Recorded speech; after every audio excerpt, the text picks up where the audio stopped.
one, I think it's certainly the building of a program. You know, I think there's so many great programs within our conference, you know, and you talk about the tradition, and certainly you talk about myself and being a part of the University of Toledo, and you look at the tradition, the history preceding us. You know, I think it's that part makes it pretty special, and it's fun to be able to grow with a university like that and be able to continue to inherit and grow the program and tradition. So I think there's a lot of us that have been really fortunate to be a part of some of those great programs. And then I think the second piece of the puzzle is the brand of football that gets played. You know, you got to show up as a football coach. You better have your team ready to play each and every Saturday. And I think as you have some of those guys have had the opportunity to go on, you learn how to prepare your football team week in and week out to be successful. And I think at the end of the day, that's the formula for success at any level of football, is that ability to be consistent and perform week in and week out. We have phenomenal coaches in this league. I think it's a very underrated coaching league. And you look at Frank Solich, he's the oldest of the group, most experienced of the group, and he's kind of the godfather of all of us. And we all look up to him. We all respect him. A lot of us don't want to play him. You know, he's a phenomenal football coach. But then you look at, it's got both ends. You got Frank Solich, and then you got P.J. Fleck and Matt Campbell. But you look at Matt, what he's done.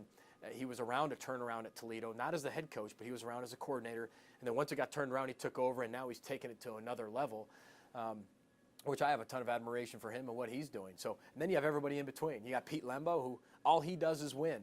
Pete is the nicest guy in the world, but he kicks your butt on Saturdays, and he loves doing it. And he's one of those guys that will talk to you, be your friend, and then for 3 hours he hates your guts, and he does a great job of doing it. I think we've added some phenomenal coaches with Dino Babers, with the high octane offense from BG, and you look at Chris Creighton's one of the best coaches. I think when you look at every level, he's done it the hard way and the long way, and he's really proved himself. So, I mean, it really is a cradle of coaches, and I'm honored to be within that group for however long I'm in that group. I'm truly honored and humbled to be in it, and I'm learning from them all the time. It's a good feeling because I feel like he could relate to us a lot, being an old player and just being a head coach so at a young age, and it's a good look. And I feel like it's gonna help him in the long term because he's getting a lot of experience at a younger age, so it's gonna be a big up for Coach Campbell. And I feel like he's doing a great job right now. We love having a coach like that because he truly understands where we're coming from, because he was just there not too long ago, and he knows what it takes, especially with my coach. He's been at every level of the game, so it's exciting to have him as a head coach, knowing that he could get you where you want to be as a player.